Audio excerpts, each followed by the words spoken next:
Speaking of another thing that we should be worried about, Yeah. your your favorite Ric Flair making his return at the age of 73, was it? No, I think he's older than that, isn't he? Well, Vince is 78, and there's only a couple of years between. I think he might be about 75 or so. Anyway, whatever he is, he's in the 70s. Now, I think it's about 74, but in fairness, Lou Thesz wrestled in Japan at about 74. Dory Funk Jr. wrestled in Japan somewhere around that sort of age. Ric Flair, well, he's been out of it since basically that WrestleMania, although he did make a statement saying he's been in the ring a lot more than has been shown on social media, so maybe he's done bits and pieces, but you would have thought we would have heard something or seen something, or someone would have posted something if he'd fronted up at an indie show or did something, I don't know. But he is training quite solidly with Jay Lethal. Yeah. It's a one-off comeback.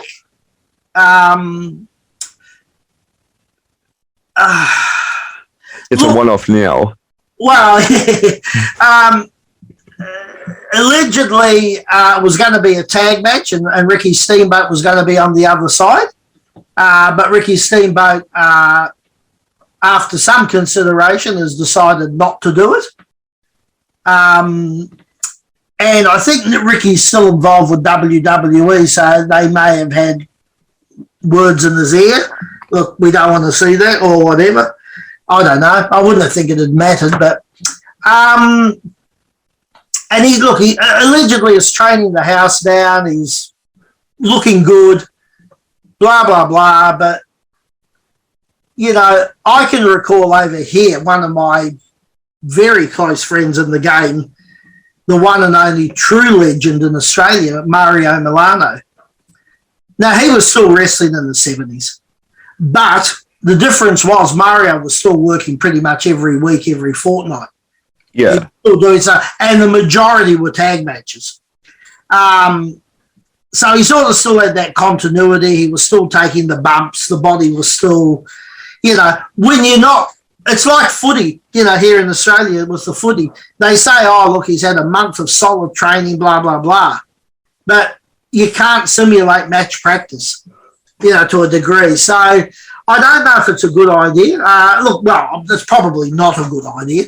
I'd hate for anything to happen to him. But ironically, and I know this will sound terribly morbid and probably upset some people, and I don't mean anything by it, but yeah, if he had a heart attack and died in the ring, it's probably the way he'd want to go. Probably. But why put yourself in that situation? That's very true. Like, I was talking with Manson last night about this, and the first person that came to mind as I was saying this was another living legend, George the Hitman Julia, is still wrestling around this age. Well, he's not now, but but he was. Yeah. And George, George and Ric Flair are very similar in some respects, in that they live and breathe it. That's their world. Yeah. They have nothing else except that. They don't want anything else except that. Now, I tried to stop George wrestling when he came back after the triple bypass. Even Manson tried to. Yep, we both did. And we said, George, come on, it's time. And he would not have a bar of it. He wanted to go out and wrestle. And if he died in the ring, he was happy to die in the ring. Wasn't that like 2 or 3 weeks after he had the bypass, though? Oh, no, it wasn't that. It was a bit longer than that. But I think it was about, I stand corrected, Anthony, but I think it was a few months at least, or maybe 6 months or 5 months or something like that. But Manson would probably know better than me. But irrespective, mate, triple bypass, that's usually time to say, okay, let's find another role in the promotion. But he was not having a bar of it. He was going to work, and he went in there and worked. I called the match. And I got to tell you, I'm sitting there and I'm absolutely shitting myself thinking, Jesus, I don't want one of my best mates in the business to have another heart attack in that ring.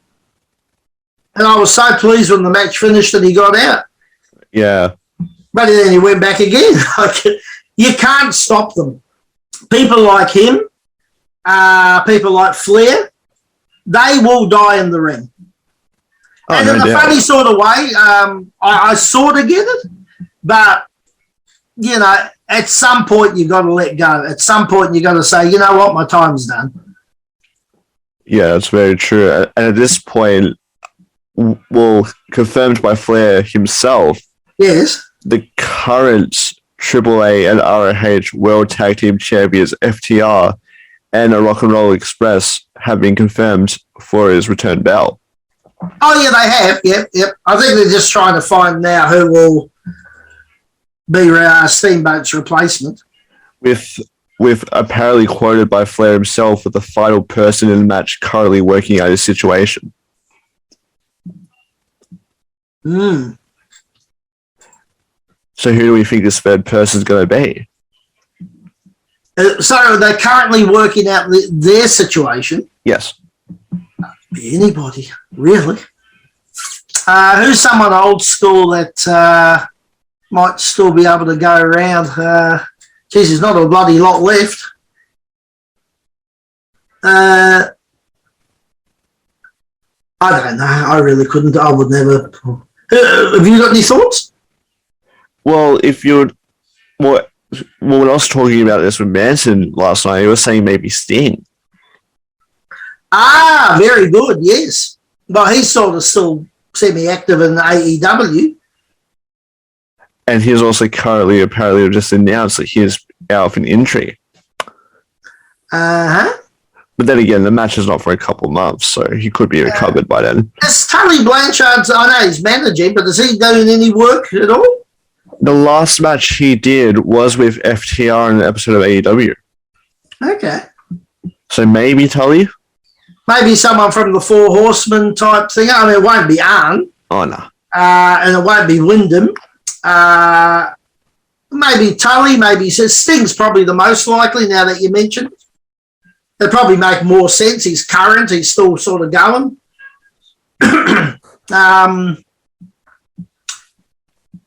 Yeah, it could be anyone, really.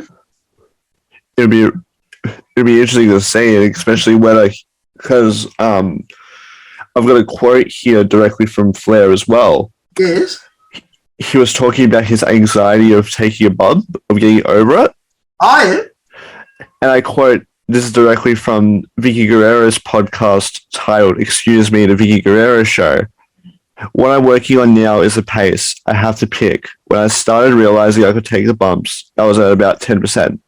Now I'm probably at about 40 to 50%. I've got 2.5 months until the match. I'll be 85 or 90% in terms of speed. Just picking up the pace. I just had to get over the anxiety of taking a bump. I was taking the first couple of bumps because I got that damn pacemaker. I don't need that to be unplugged anytime soon. Not that they couldn't fix it, but he's got a damn pacemaker. Yeah. Well, as I said to you, look, I think it's a mistake. But, you know, I guess a man's got to do what a man's got to do. He's probably his own worst enemy. But in a funny sort of way, it's sort of the Ric Flair style, you know. Yeah. Survived the plane crash when the others, died. Survived a broken back. Has come back, many times from many different situations. Just take a gamble, take a chance, leave nothing on the dressing room floor, take it all out, You know what's very interesting to note here as well is that a couple months, I think, before Flair was released from WWE, apparently they had a tribute video ready to go. Yes. In case anything had happened. Yeah, they did. Yeah, absolutely. That's very true. Which obviously won't now be seen. Well, Hopefully. but also found it interesting that during the interview after he was released, he said that he doesn't want the WWE to handle his tribute. He'd rather Tony Khan and AEW handle his tribute. Yeah, well, that's only because of the beef that Ric Flair's got with Nick Khan. He doesn't have any beef with Vince. Yeah, it's with Nick. He's got a lot of heat with Nick Khan, and I think it's all over the way they handled Charlotte. Yeah, yeah, it'd be interesting to see how she comes back into play too. Oh well, she's on her honeymoon now, so I imagine she'll be taking a few bumps there. Oh yeah.